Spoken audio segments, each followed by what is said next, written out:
December 13th marked the 75th anniversary of the Nanjing Massacre in China.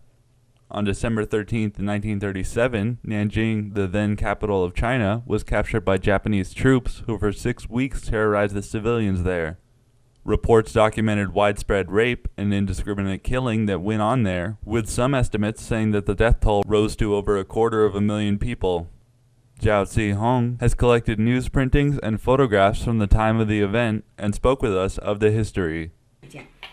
终于就在那个南京大屠杀的75周年的前夕，能够收购到这么一大批的那个抗日的照片，我们都很开心的。每一张它都有当年的那个日期印章都盖在这里，而且当年巴尔的摩太阳报那个编辑用哪一部分的当年的痕迹都留在。The event still is a matter of ill will between the two countries, with Japanese nationalists saying that the numbers were overinflated. The Nanjing Massacre remains one of the darkest times in world history over the last century. Yibing He, John Berge, ICN, San Francisco. Since the tragic school shooting in Connecticut on Friday, many politicians are saying that now is the time to enact stricter gun laws and enforcement.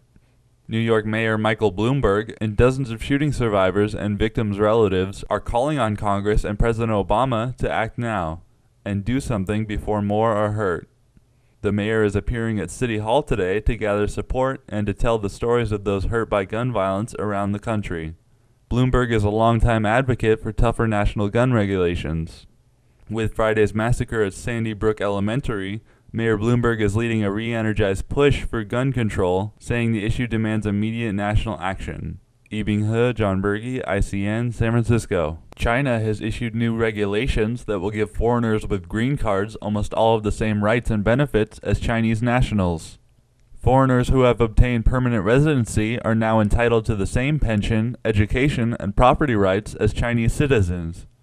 Immigration law specialists are very positive about the new changes and say that it is a good reflection of China's willingness to attract more global talent and a major step forward for China's legal system. Now, they are calling for a relaxation of the qualifications necessary for a foreigner to obtain permanent residency in the country. Fewer than 5,000 foreigners have been given green cards as of the end of last year, a very low figure when compared to other developed countries.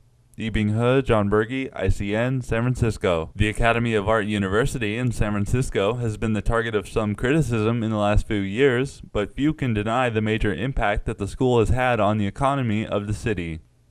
Students of the Academy annually generate around $170 million in economic activity in the city, spending on supplies, housing, tuition, and living expenses, and $316 million across the Bay Area.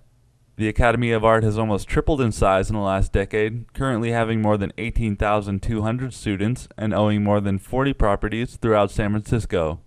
School President Eliza Stevens says that the school is not only benefiting the city, but also the students who have a very high rate of landing successful jobs after graduation. Yibing He, John Berge, ICN, San Francisco. Since the California State Supreme Court has upheld the law abolishing redevelopment agencies, cities are adjusting to a smaller revenue stream. Santa Clara has decided to fight back against the ruling, with the city council sending a letter to constituents warning of an impending loss of public funds and asking for help. Very soon, the state of California will likely ask Santa Clara to transfer more than $300 million in funds, and if they do, the city will sue to try and keep that money in place. Some of the money the state would reclaim would come back to the city through state-funded agencies, but the amount would be much less than the funds lost. If Santa Clara were to sue, it would not be alone in this issue. Yibing He, John Berge, ICN, San Francisco. With the holiday season comes holiday decorations, and if you know where to look, you can find some beautiful houses covered in lights. One of the biggest and brightest displays can be found in Livermore, California, at Deacon Dave's house, which has been an annual tradition for over 30 years now. People will line up for over an hour on busy days before Christmas just to get a chance to see. Many houses will connect their lights to music and put on shows or bring out Santa for the kids to come and see.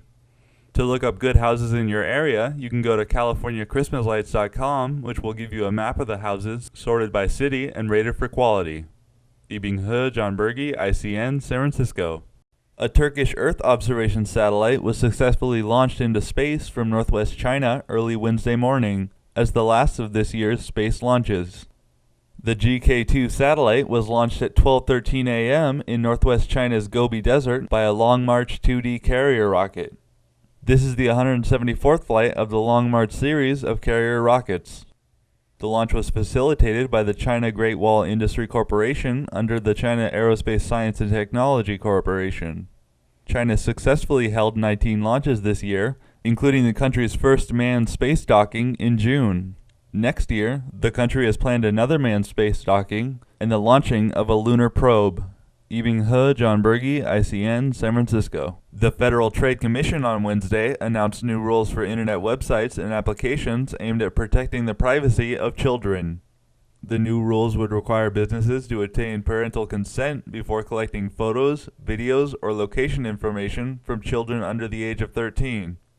The Commission has also made it so internet advertising networks are added to the list of businesses liable for practices that result in gathering information on children without their parents' consent.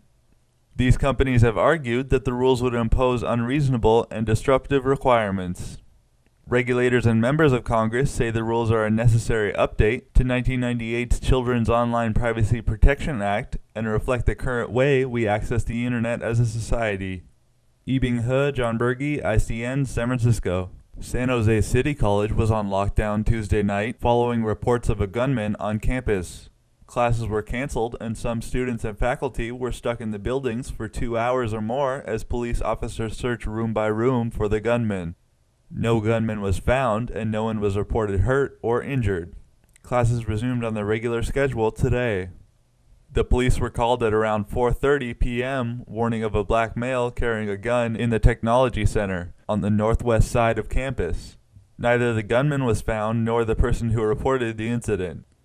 The school remained on lockdown until around 7:30 when students were allowed to leave. Yibing He, John Berge, ICN, San Francisco. The Menlo Park Fire Protection District and consulting firm Exponent Failure Analysis held several fire hazard demonstrations on Monday to show the public common fire and safety dangers that come up during the holidays. One of the hazards highlighted was unattended burning candles on an overcrowded mantel. The candles quickly set a safety demonstration living room ablaze. Firefighters also set fire to a dry Christmas tree, showing how fast they can burn. Other demonstrations were done to show proper safety when frying a turkey and the carbon monoxide dangers of using a small generator. The Menlo Park Fire Protection District hopes everyone has a safe holiday and helps prevent fires this season. Yibing He, John Berge, ICN, San Francisco. China's Ministry of Commerce has issued guidelines today to further the circulation of fresh agricultural products over the next 3 to 5 years. The guidelines aim to improve circulation of fresh farm produce, simplify procedures in the circulation, cut costs, and raise efficiency. Farm produce dealers are encouraged to change their trade patterns and diversify their business channels by using the internet. The MOC will support demonstration centers to promote innovations regarding grading, packaging, refrigeration, and transportation. Farm produce prices are currently on an upward trend in 36 large and medium-sized cities in China and are a key contributor to the Consumer Price Index. Yibing He, John Berge, ICN, San Francisco. Thousands of people lined up on Wednesday morning at the Glide Memorial Church in San Francisco to receive free holiday food groceries. The packages being given away included turkey, rice, bread, pasta, and vegetables. This food giveaway is part of a 30-year-long tradition put on by the church to help the needy. Many people were in line for hours in the cold morning to receive this gift of food. The church is known for its homeless activism and is well respected in the community. Hundreds of volunteers showed up, and in all, 5,500 bags were handed out. Much of the food was donated by contributing partners like Gap, Spot On, and Central Payment. Yibing He, John Berge, ICN, San Francisco. The Silicon Valley is currently leading the nation in housing recovery, according to Bay Area realtors. Many cities are showing double-digit gains in sales prices. Numerous agents have attributed these gains, at least in part, to Chinese investors, both foreign nationals and immigrants. In Palo Alto, 70% of new home buyers are Chinese. All of the buyers in Silicon Valley are focused on buying homes near good schools. These deals are happening very quickly, with stories of homes being sold in 5 days. Many Bay Area real estate firms are currently in the process of setting up firms in China to help with these sales. Yibing He, John Berge, ICN, San Francisco. Gas prices currently stand at an average of $3.54 in California, much lower than the record price of $4.67 set on October 9th. Prices have been dropping for the last 27 days and are expected to continue this way for the next 3 months. The U.S. Energy Information Administration predicts average gas prices will be as much as 20 cents a gallon lower in 2013 than they were this year. One reason gas prices are lowering is that people are just buying less of it. With a slowing economy and cars becoming more fuel efficient, fuel consumption is down to the lowest levels since 2001. With fuel prices low, drivers are relieved, especially those planning to vacation for the holiday season. Yibing He, John Berge, ICN, San Francisco. Beijing is slowly growing into a new center for the world art market. China's Ministry of Culture reports that the overall trading volume of China's art market reached 210.8 billion yuan last year. The first Chinese Art Market Development Summit was held on December 20th in Beijing. Officials, scholars, and art dealers discussed the current state of China's art market and future prospects. Everyone in the business agrees that in order for China to succeed in becoming an international art market, regulations and legislation needs to be put in place. They also agree that in order for the market to grow, there needs to be more trade of international art and not only art produced in China. Yibing He, John Berge, ICN, San Francisco. Bay Area tech company Oracle has announced the purchase of Eloqua today for more than $800 million. Eloqua has created a cloud-based suite of marketing applications that Oracle will use for marketing companies and developments. Oracle has purchased other companies recently to strengthen their cloud computing efforts, including Right Now Technologies and Taleo. Oracle will use the software and management talent that is acquired through the purchase of Eloqua to grow more and create a customer experience cloud offering which has helped organizations transform the way they market, sell, support, and serve their customers. Analysts expect Oracle to continue purchasing companies in the near future and bolstering their cloud-based offerings. Yibing He, John Berge, ICN, San Francisco.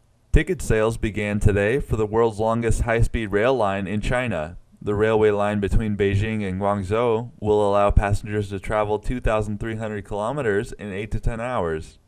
The train will stop in central China at the capital of Henan province. Ticket prices range from 865 yuan to 2,727 yuan, making it competitive with air ticket prices.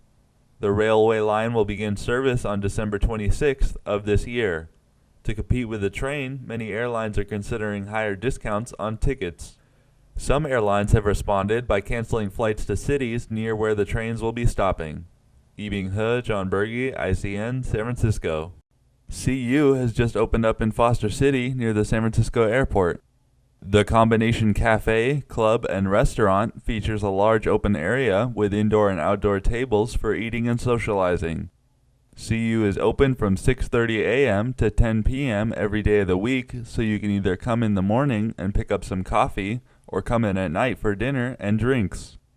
The club plans to host lots of events, ranging from live music to private corporate meetings and events. We asked the owner about her plans for CU. And this place is for mostly for the community, and like a neighborhood association meeting, and here have a karaoke, beer and wine, and the restaurant, and the coffee. It's very convenient for everybody, coming here because here is called a peninsula, from San Francisco, San Jose, everywhere. CU is located at 1465 Beach Park Boulevard, Foster City, California, area code 94404. Yibing He, John Berge, ICN, San Francisco. Chinese and U.S. officials have been holding trade talks in Washington and have agreed on a number of measures relating to trade. The U.S. has agreed to address concerns over fair treatment for Chinese investment in the U.S. and to relax technology export controls. China has vowed to strengthen protection of intellectual property rights and to pursue a more open government procurement process. Wang Qishan, the vice premier who headed the Chinese delegation, described the two economies as highly complementary and said that the ties between them are significant.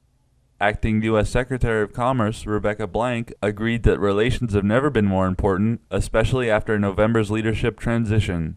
Yibing He, John Berge, ICN, San Francisco. Residents of Pete's Harbor, a marina in Redwood City, are facing eviction notices after a Denver-based developer plans to build a 411-unit apartment complex on the bayfront property and make the docks exclusively available to the new onshore residents. The 60-some residents who live on their boats at Pete's Harbor received a lease termination letter in November, alerting them that they would have to leave by January 15th next year. A group has been started called Save Pete's Harbor that is in talks with the developers to work out an agreement to share the space. Nearly 25 residents have already moved out since the news first got out. Yibing He, John Berge, ICN, San Francisco. 11 current and former Bay Area mayors have signed a letter that calls on President Barack Obama to strengthen federal gun trafficking laws and require criminal background checks for gun sales. The mayors have joined a national coalition called Mayors Against Illegal Guns that includes over 750 political leaders from around the country. Former Fremont Mayor Gus Morrison signed the letter, and newly elected Fremont Mayor Bill Harrison said that although he did not sign it, he agrees with the tightening of firearm possession laws. The coalition also asked the president to review the federal assault weapons ban that expired in 2004 and to get high-powered rifles off our streets. Yibing He, John Berge, ICN, San Francisco. The Grand Master, the long-awaited film by Chinese director Wong Kar-wai, will be the opening film at the 2013 Berlin International Film Festival in February. Set in China in the 1930s, the film stars Tony Leung Chiu Wai as Yip Man, the mentor of the famous martial artist Bruce Lee. The film has been in the making for 10 years now and has been highly anticipated. 你可要想清楚啊，那可是回不了头的。宁可一死计，我在一死天，离不了头。 The Grand Master is set to be released in China on January 8th, then worldwide in spring. Yibing He, John Berge, ICN, San Francisco.